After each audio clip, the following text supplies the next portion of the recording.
আসসালামু আলাইকুম প্রিয় চাকরি প্রত্যাশী ভাই বন্ধুরা, আশা করি আপনারা সকলে ভালো আছেন। বরাবরের মতো আমি অনেক জব নিউজ থেকে নতুন একটি চাকরির বিজ্ঞপ্তি নিয়ে আবার হাজির হয়েছি। আপনারা জানেন আমি সরকারি বেসরকারি এনজিও জব, ডিফেন্স জব, যে কোনো ধরনের চাকরির বিজ্ঞপ্তি আমি আমার চ্যানেলের মাধ্যমে প্রকাশ করে থাকি। যারা আমার চ্যানেলে নতুন তারা অবশ্যই চ্যানেলটি সাবস্ক্রাইব করতে ভুলবেন না, পাশে থাকা বেল আইকনটি চেপে দিবেন।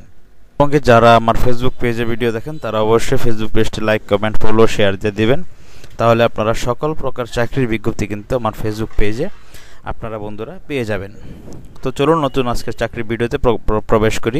ইতিমধ্যেই কিন্তু স্ক্রিনে দেখতে পাচ্ছেন আপনারা জেলা প্রশাসকের কার্যালয় খাগড়াছড়ি পার্বত্য জেলায় কিন্তু নতুন চাকরির বিজ্ঞপ্তি প্রকাশ করেছে। এটা হচ্ছে ইউনিয়ন পরিষদ প্রশাসনিক কর্মকর্তা। যারা ইউনিয়ন পরিষদ প্রশাসনিক কর্মকর্তাতে আবেদন করবেন তারা আবেদন করতে পারেন। কিভাবে আবেদন করবেন সব বিষয়ে আলোচনা করব। ভিডিওটি ধৈর্য সহকারে দেখার অনুরোধ রইল। বন্ধুরা, 6 জন মাত্র লোক নিবে ইউনিয়ন পরিষদ প্রশাসনিক কর্মকর্তা। আপনার শিক্ষাগত যোগ্যতা কিন্তু এখানে রয়েছে সমমানের ডিগ্রি, মানে আপনি যে কোনো স্বীকৃত বিশ্ববিদ্যালয় হতে সমমানের ডিগ্রি বা অনার্স অথবা পাস থাকলেই কিন্তু আবার আপনার হবে। 14তম গ্রেড 10,200 টাকা বেতন থেকে 24,680 টাকা বেতন ধরবে। তৎসবিধি মোতাবেক অন্যান্য ভাতাদি ইউনিয়ন পরিষদ কর্তৃক 25% এবং সরকার কর্তৃক 75% আপনি প্রাপ্ত কিন্তু হবেন। আশা করি আপনারা বুঝতে পেরেছেন। এখন দেখুন আবেদন কিভাবে করবেন। নিয়োগের ক্ষেত্রে কোটাসহ অন্যান্য সকল বিষয়ে সরকার বিদ্যমান সকল কিছু মেনে চলতে হবে। বিদ্যমান যে আইন, আবেদনকারী বয়স 18 থেকে 32 হতে হবে। আপনার শিক্ষাগত যোগ্যতা কিন্তু প্রথমে বলেছি যে কোনো স্বীকৃত বিশ্ববিদ্যালয় হতে ন্যূনতম দ্বিতীয় বিভাগ বা সমমানের ডিগ্রি পাস থাকতে হবে, তাহলে আবেদন করতে পারবেন। ঠিক আছে। তো দেখুন আবেদন করার ক্ষেত্রে আপনাকে অনলাইনে আবেদন ফর্ম পূরণ করতে হবে।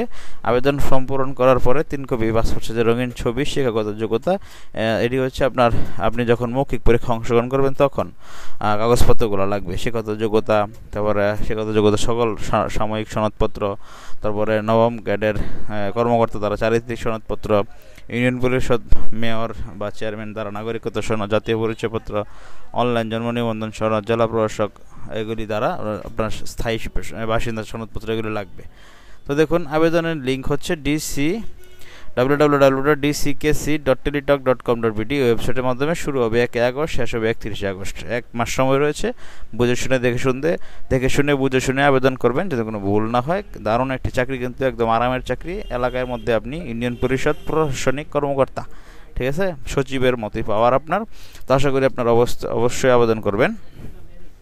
আবেদন কমপ্লিট করার পরে আপনাকে 72 ঘন্টার ভিতরে আপনাকে টেলিটক প্রিপেড সিমের মাধ্যমে টাকা জমা দিতে হবে। অবশ্যই 300x300 পিক্সেলের রঙিন ছবি, 300x80 পিক্সেলের স্বাক্ষর আপনারা তৈরি করে নেবেন। অবশ্যই দোকানদার অনলাইনে দোকানদার করে দিতে পারবে।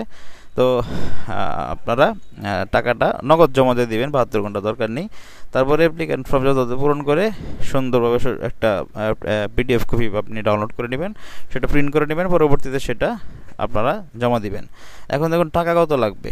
112 টাকা সর্বমোট, সার্ভিস 400, টেলিটক প্রিপেড সিমের মাধ্যমে 2টা SMS এর মাধ্যমে 112 টাকা জমা দিবেন। অনগ্রসর বা আপনার যারা তৃতীয় লিঙ্গের বা আপনারা যারা অনগ্রসর রয়েছেন নাগরিক, তাদের জন্য 56 টাকা। ঠিক আছে, আশা করি বুঝতে পেরেছেন। এই যে প্রথম SMS DCKC space user ID লিখে 16322 সেন্ড করবেন। আবেদন প্রথমে অনলাইনে আবেদন করার পরে আপনার একটি ইউজার আইডি এবং পাসওয়ার্ড দেওয়া হবে, সেটি সংরক্ষণ করবেন। তো যারা খাগড়াছড়ি পার্বত্য জেলা প্রশাসকের কার্যালয়ে চাকরি করতে ইচ্ছুক তারা অবশ্যই চাকরিটি করতে ভুলবেন না, এবং কি অবশ্যই আপনারা আবেদনটি করবেন। তো বন্ধুরা, এই ছিল আজকের মতো। ভালো থাকুন সকলে। আসসালামু আলাইকুম।